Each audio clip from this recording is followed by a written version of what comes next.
There is no better time than right now to release a video card because we can actually find them, we can actually buy them for a good price. So AMD's taken advantage of that and released the brand new Sapphire Radeon Nitro RX 6650 XT. And in this video, we're going to be doing an unboxing and an overview and an install on this card. This is supposed to be a 1080p gaming powerhouse, but I think it could do a little bit more than that. So let's start with the unboxing. I'm gonna talk you through it, and then we're going to go to the install. So let's get started. All right, so here we are again, the Sapphire Radeon Nitro RX 6650 XT. This is the overclocked edition, 1080 FHD, 8 gigs of RAM, PCIe 4.0, based off of the AMD RDNA 2 architecture. Nothing along the sides here. Along the back, product specifications, key features, all along here. Minimum system requirements, which we'll go over a little bit later on. Nothing along the bottom or the top or the other side. Serial number, UPC, all that good stuff.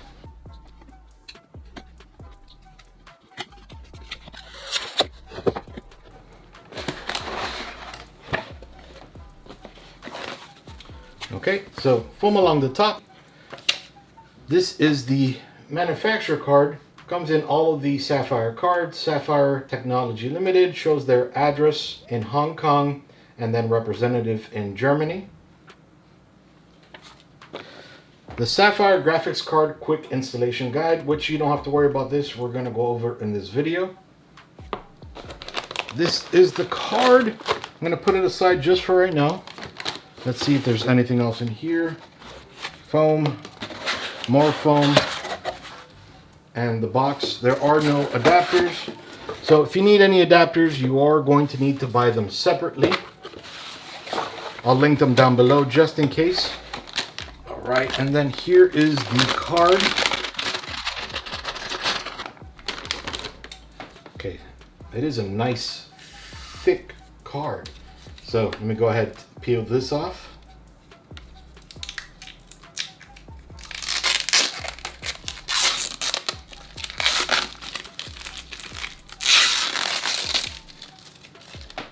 And of course, don't forget these. Kind of feels like you're going to pull off the sticker, but you're just pulling off the protector. I'll take that off a little bit later on. And so there's another one right over here, over the Sapphire logo. And then we can see here the heatsink right over here, and then here the 8-pin PCIe connection. Yes, you do need to have it plugged in, and this also requires at least a 500 watt power supply. So Radeon along here, and then up here we can see their BIOS switch, which allows you to switch from the card's own firmware to Trix or silent. Nice feature to have that switch right over there. There is a metal backplate over here.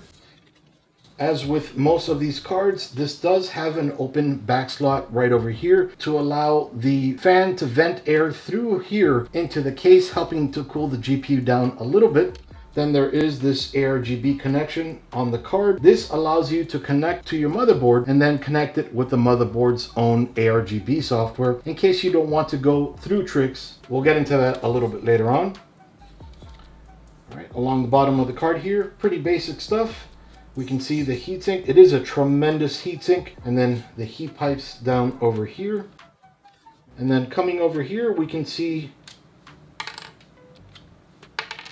it does have 3 DP 1.4 with DSC ports, and then one very lonely HDMI 2.1 VRR port. This will allow you to stream in 8K and also utilizes everything from Radeon Super Resolution, Radeon VR Ready, Fidelity FX Super Resolution, Smart Access Memory, Image Sharpening, Anti-Lag, and, well, of course, a ton more. This does have 96 megs of infinity cache, and while she is a big card, this is 260 millimeters in length, 130 millimeters in height, and 57.57 millimeters in depth. Now, if you look closely here, you'll notice this does have an odd little fan design that's utilizing Sapphire's second generation angular velocity hybrid fan. The fan allows the card to cool much better, and we'll get in a little bit deeper a little bit later on to show the wave fan design and the V-shaped fin design.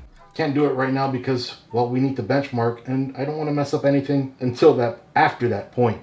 Then also allowing the memory to keep nice and cool. It does have its own dedicated VRM memory heatsink. The Sapphire Nitro RX 6600 XT was a great card, coming in with a GPU boost frequency of 2607 MHz, a GPU gain frequency of 2428 MHz, and 8 GB of GDDR6 memory running at 16 gigabits per second. But then the Sapphire Nitro RX 6650 XT comes into play with 2607 MHz for the boost frequency, 87 MHz more than the 6600 XT, and a GPU gain frequency of 2524 MHz. That's 96 MHz more than the 6600 XT, and memory running at, instead of 16 gigabits per second, coming in at 17.5 gigabits per second. So 1.5 gigabits per second faster RAM on the 6650 XT. That's pretty awesome. So this obviously has their dual X cooling. We have two fans over here. It also has something that is relatively common with their cards, the quick connect fan, so that if, let's say, this fan dies or this fan dies, we can just take the fan out, call Sapphire, and then they'll send us a new fan, and then we'll send this back to them so they can figure out what happened to it, just to make the fans a little bit better. Now, with these two fans, there is a 22 dBA noise level, which we will go over. The card also has a TGP of 164 watts, a T-junction of 86 Celsius, and an edge temperature of 70 degrees Celsius. So I'm actually incredibly curious to see how it's going to perform and how it's going to cool, and we're definitely going to see that in the benchmarking video coming up next. So now, with all of that out of the way, let's go ahead and get her installed. We have to prepare the system first, so let me walk you through that real quick. So the system right now has a PowerColor 6500 in there, and well, she is a good card, but we're going to be upgrading her. A few things we're going to do first. First off, we're going to start by going to AMD.com. Then we're going to go to drivers and support. Then we're going to go to graphics, AMD RX 6000 series, AMD Radeon RX 6600 series, and we're going to select the AMD Radeon RX 6650 XT, which is not here right now, but by the time the card is released, it'll be here. So we'll just click on here, click submit, and then we'll go ahead and download the version that we're going to be using. So I'll be using Windows 11. If you have 11, you choose here, and then here. If you have 10, you'll use here, 7, and so on. Be sure to read through the release notes. It'll definitely help you out in case you might have any issues or to discover newer features. But anyway, after you go there and select your version, you'll click download. I already have a newer version, so I'm not going to do it, just showing you how to do that. Now, while that's downloading, we'll open up a new tab, and we'll go to wagnardsoft.com. Then we'll scroll down a little tiny bit and we'll click on DDU Display Driver Uninstaller. Scroll down a little bit more, click here for download and support, and then a little bit more, and we'll click official download here. Okay, this is a small one, so we'll just open that here. We'll open up DDU and we'll just extract it to the root drive in a folder called DDU, or however you'd like to call that folder. Extract it there. And then here is the driver that I will be using. So we'll go ahead and close out of here. Now hold down the left shift key, right click on the start button, hover over shutdown or sign out, and then click restart.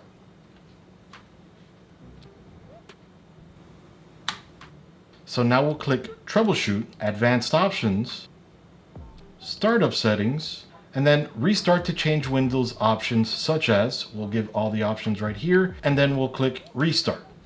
So now here we're going to hit number 4 for enable safe mode.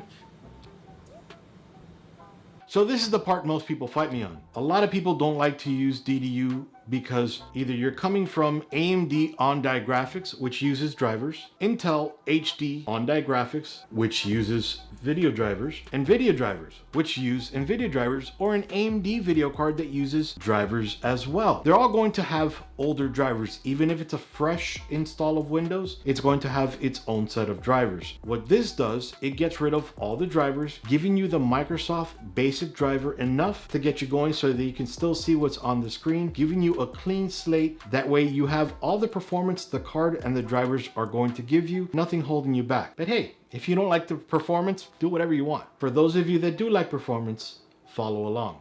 Here, we're going to open up Windows Explorer and we're going to go to this PC, local drive, and DDU. We'll open up this folder as well and start up Display Driver Uninstaller. This seems to be the first time you've launched DDU. Cool. Click OK here. Now, this part, you do have to be very careful and listen as I describe what we're going to do. If you're coming from an AMD chipset, meaning your motherboard has a AMD X570, 550, whatever AMD chipset, you have an AMD CPU, you're going to want to uncheck all of this. Now, it won't cause permanent issues if you leave some of these checks. It just makes it a little bit easier. If you leave any of these checked, all you need to do is reinstall the chipset driver, but I'm trying to make it easy for you. Now, if you're coming from NVIDIA or Intel, you can place checks on all of these, getting rid of all the NVIDIA drivers. Then also, aside from unchecking everything here and placing checks here, we scroll down a little bit. I had to minimize it because of my ratio. For Intel, we would just place a check here. Even if we don't have Intel, you would place a check here. And then one of the most important things is under Advanced Options. Prevent downloads of drivers from Windows Update when Windows search for a driver for a device. We'll go ahead and put a check there. And then Windows device installation settings has been changed to not automatically install drivers. And that's what we want. We don't want Windows to choose a driver for us. We'll click OK here. Even if we're not using NVIDIA, like you see we're not using it here, it's okay to have all of these checked. So now we'll click Close. Then here we'll select device type, GPU. If we had an AMD CPU and we're using on-die graphics, or an AMD video card and we're using the graphics from that video card, we'll leave AMD here. If we have an NVIDIA video card, we'll select NVIDIA. If we have an Intel HD video drivers on-die graphics, we'll select Intel. Now, we're coming from an AMD video card, a 6500 XT, onto a 6650 XT. So we'll select AMD here, and then we'll select Clean and Shutdown. What it'll do, it'll clean all the drivers and then shut down the computer. That way we can go ahead in and remove that video card, which is what we're going to do now. So we'll click that. It only takes a few seconds.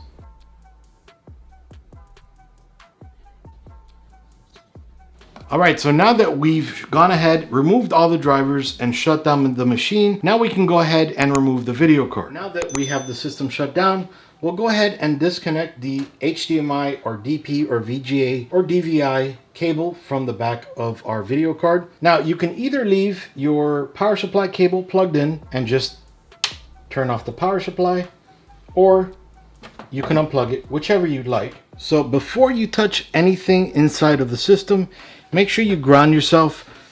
Touch the steel portion or the inner portion or the outer portion of the case to make sure you get all that ESD out of your hands. You don't want to zap anything, killing your old card or your new card or anything within your system. After we do that, let's go ahead and unplug the PCIe cable. Depending on your card, you're going to have a little clip right up here that you need to push down so that you can actually release the card. If it's not at the top, like this one, this is not at the top, it's at the bottom. We'll just go ahead and push on that little clip, which goes ahead and releases the video card. This is that little clip I was referring to. That goes ahead and locks into the little clip right down here. Now with that out of the way, we'll go ahead and unscrew the video card. Now on the end of the PCIe slot, you'll notice there's a plastic clip right over here. It could be here, it could be at the end of the PCIe slot, the bottom of the PCIe slot, right under the video card. Very difficult to get to. Not impossible, but difficult. Or it may not have it, but chances are it does have it. All you need to do to release this card, because with that lock, if you pull the card out, you might end up damaging the PCIe slot. So if you have that lock, all you need to do is push this in, which is going to slide the card out a little tiny bit.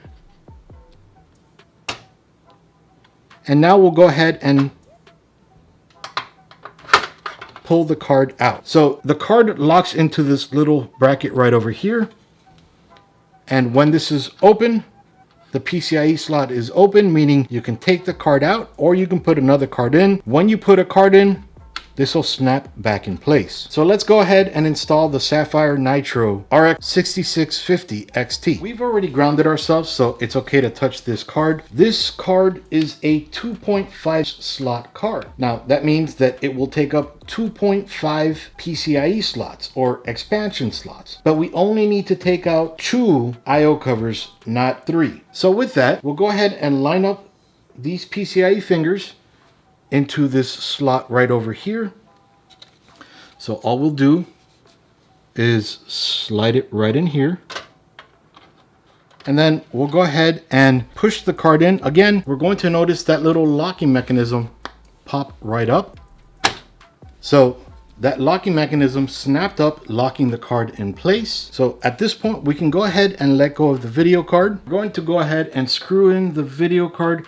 Unfortunately, since the card is a bit big, it's hard for me to show that to you, but you saw me unscrew it. It's going to be the same process, just backwards. So now we'll go ahead and plug in that 8-pin PCIe cable. If you remember the last time, we had a 6-pin. So this is a 6+2, which goes ahead and when we combine it, makes an 8. But you'll remember the clip was at the very bottom. This has the clip at the very top. So depending on your card, the clip might be at the top or the bottom, so you just have to pay attention to that. So we'll go ahead and flip this over. Also, just as a side note, make sure that what you're sliding in says either VGA, PCIe, or something along those lines. Don't ever use an EPS cable. That's for your CPU. So we'll go ahead, plug this in. Might be a little difficult sometimes, but you never push incredibly hard. If you do, there's a chance that you're using the wrong cable. And that goes ahead and locks that in place. Now, if you're coming from on-die graphics, you're going to want to make sure instead of plugging in your HDMI or DP cable onto the motherboard, you're going to be installing it onto the video card. That way you can utilize your video card instead of your motherboard. Then also, if you unplug your power supply, just make sure to plug it back in. And if you flick the switch, just make sure you turn it back on. Now for the scary part, turning on the computer for the first time. Okay, you'll notice here, Sapphire is lit, and we're going to go over in another video how to change the lighting through the ARGB port and through the software, as well as a bunch of other stuff, so stay tuned for that. So now that we're in Windows isn't going to download the latest and greatest WCL driver, Windows Hardware Quality Lab certified driver, which is always incredibly old. It's not going to try that. It's going to stay like this. It's going to look basic. If we right click on the start button and click Device Manager, you'll notice under display adapters, it just shows Microsoft Basic Display Adapter. And that's perfectly okay. That's what we want. So now we'll come over here and go to File Explorer. We'll go to Downloads. And now we'll go ahead and use that driver we just downloaded earlier. So just in case, the driver is going to go ahead and stop me from recording. I'm using a capture card to record the screen. When it does, I'm going to have to switch over and disable DHCP and restart the computer, but I'm going to show you that on the camera. Okay, so then here we'll go ahead and click Install. Even though we've already uninstalled with DDU, I like to do a second pass. So we'll click on the little arrow here under Additional Options. Install type, full install, and we'll do a factory reset. Then we'll click Install. So it'll restart within 2 minutes, so we'll go ahead and restart now.